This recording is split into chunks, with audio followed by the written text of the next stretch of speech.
Each year, Microsoft Research hosts hundreds of influential speakers from around the world, including leading scientists, renowned experts in technology, book authors, and leading academics, and makes videos of these lectures freely available.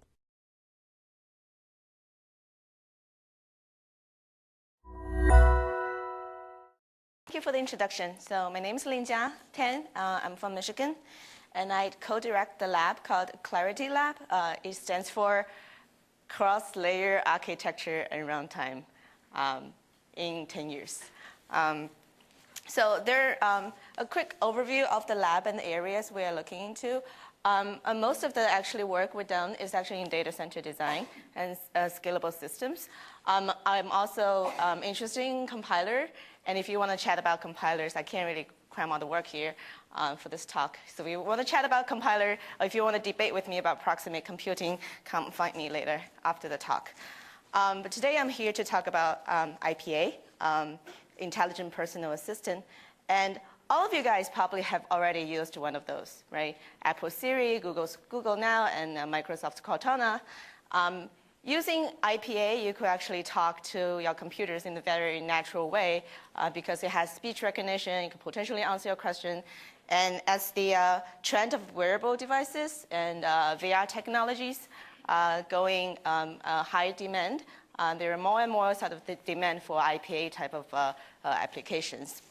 Another trend is those kind of applications are getting smarter and smarter, right? So what you see from those three different types of offering is very, very simple sort of intelligence. But now it's getting more and more natural understanding, natural language understanding. It has potentially more conversation capability. On the other hand, it may actually have more vision capabilities.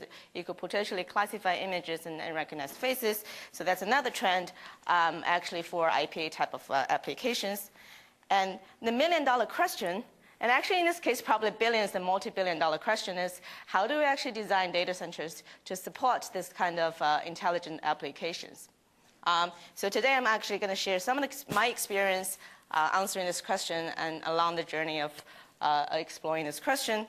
And 2 years ago we started from here.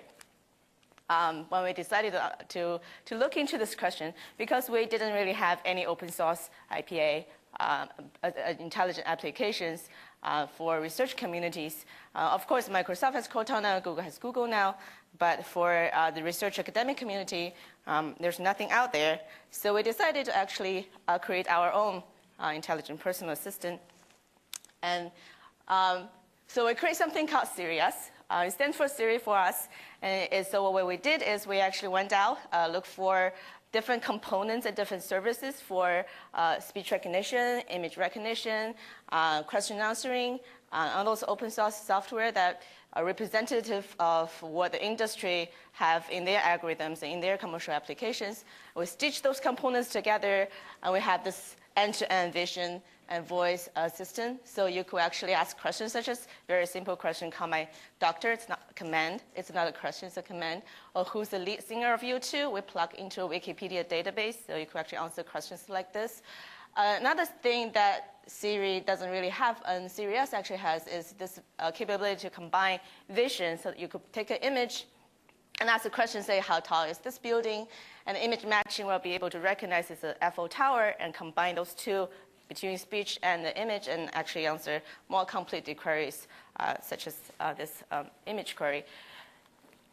So I'm required by the university lawyer to put this thing up here to say, we're now actually officially changing the name to Lucida. So we released Sirius, we put it on GitHub, it received tens of thousands of downloads. I got phone calls from Wells Fargo and GE asking us if we could build personal assistant for banking, a personal assistant for industry operations, and so on. And we also received a lot of attention, including Apple lawyers' attention. So now it's called Lucida. So now back to the original question, right? So we got a lot of attention for IPA, but when we actually started this, is to answer the question, what's implication of IPA on how we design data centers? So the first very simple question is the status quo adequate? And this is a very simple graph showing when we run IPA queries next to open source web search queries and just count the cycles. And as you can see, there's all those magnitude cycles we need to do for those intelligent applications. And what that really means is we're facing this what we call scalability gap between the trajectory of the demand for IPA type of queries and the current compute capability the data center actually supports.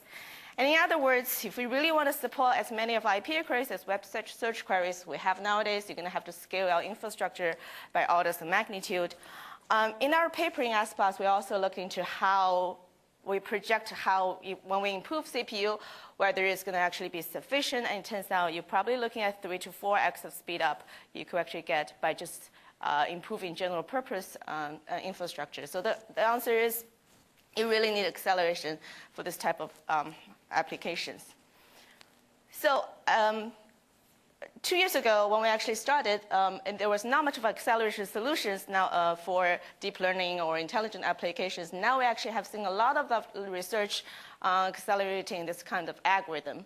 But to answer the question as how to redesign the data center to support acceleration, it's much broader set of questions beyond just designing acceleration, accelerator substrate. You have to answer questions such as, well, the first one is server architecture, right? So what accelerator should you actually choose, and how do you actually integrate the accelerator next to the processor? Should you do, QPI type of tight coupled design, or should you do PCIe and so on? But beyond server architecture, you need to answer questions such as, how do you really organize your data center? Should you do highly performing accelerated appliances, partition your data center into your regular general purpose cluster and then appliances, or should you still try to do the integrated homogeneous design where you just basically put your accelerator into your little server boxes so you still have a homogeneous data center? And last but not least is what I'm really interested in is how do you actually design your system architecture to actually map execution onto your now actually very heterogeneous platform, and how do you actually manage to guarantee the quality service when you start to actually share accelerator, or you have to actually very different speed up on different platforms? How do you really manage that? So obviously I can't really go into the details for each component, but I'm going to quickly talk about each part of things that the research we've done and sort of lessons learned and questions remaining.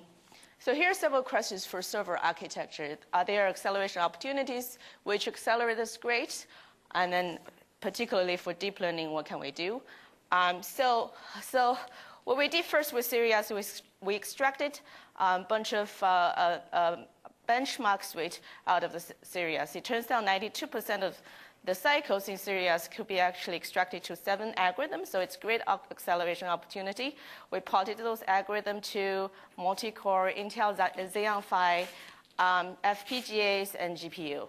And then we basically plot the acceleration that we actually get out of the different platform. It turns out GPU and FPGA are the clear winners in this case, and they actually give us, this is after Amdahl's law, so you get a lot of speed up for little benchmarks, but at the end-to-end, you're looking at 10x to 16x speed up for those platforms.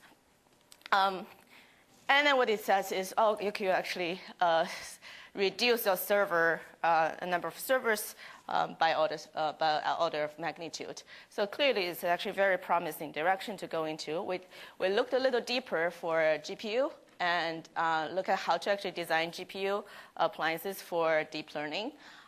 So this is the next project we did. We called Gene and Tonic. So we did a unified GPU deep learning service to actually provide deep learning acceleration for a spectrum of applications. And we released those applications as the benchmark suite as well. So a quick overview is, this is actually more of a sort of software stack on top of the GPU appliances. So we look into different optimizations we could apply to deep learning to actually improve its performance. So we did batching, we did a concurrent execution on the GPU, and also scaling number of GPU we could actually support in the box.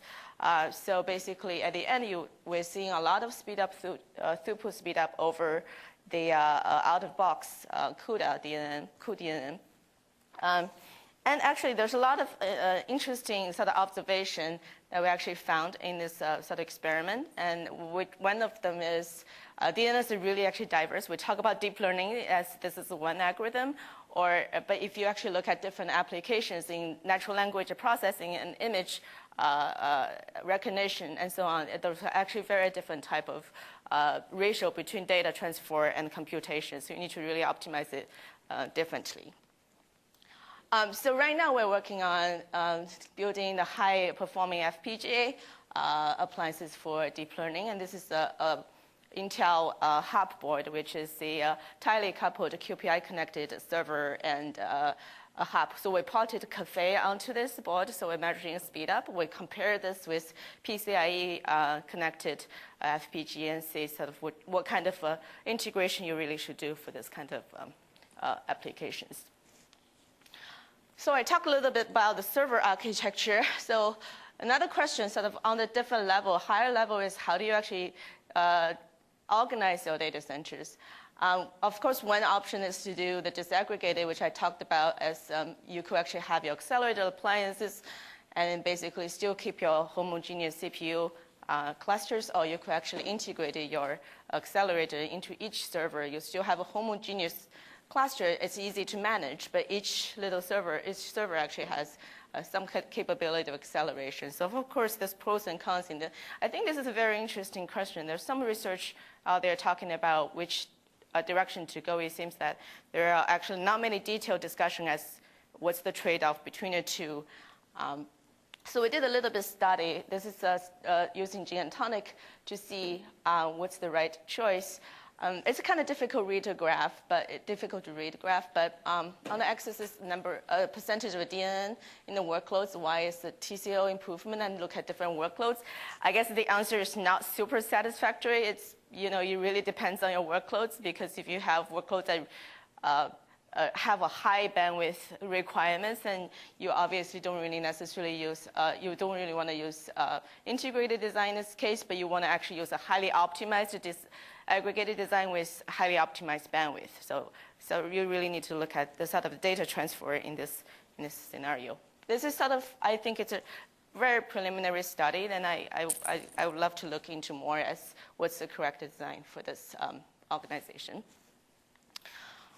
And beyond the data center organization, we also looked into the system software, which is a very interesting part for supporting acceleration in data centers. So a few questions: how do you actually guarantee quality service when you actually have applications sharing accelerators such as GPU or potentially FPGA? How do you actually schedule execution and map them to general purpose, or map them to accelerators? And how do you actually partition computation between mobile or data centers, especially you have more and more edge devices for IoT? So quick, one work that I'm going to talk about is this managing quality service and utilization in data center. So we all know that quality service and utilization has this tension, right? You could either have a lot of quality service, guarantee you have perfect tail latency, but then you may actually have to sacrifice utilization, or vice versa.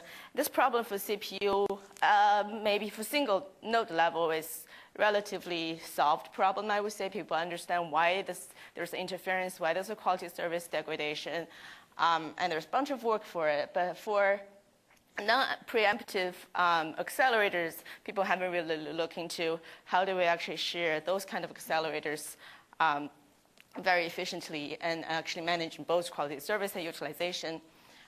So one work that we actually did is to look into how we actually build a runtime system to actually provide this kind of a guarantee or this kind of a quality service management. And the sort of key insight is the factors that affect those non-preemptive accelerators.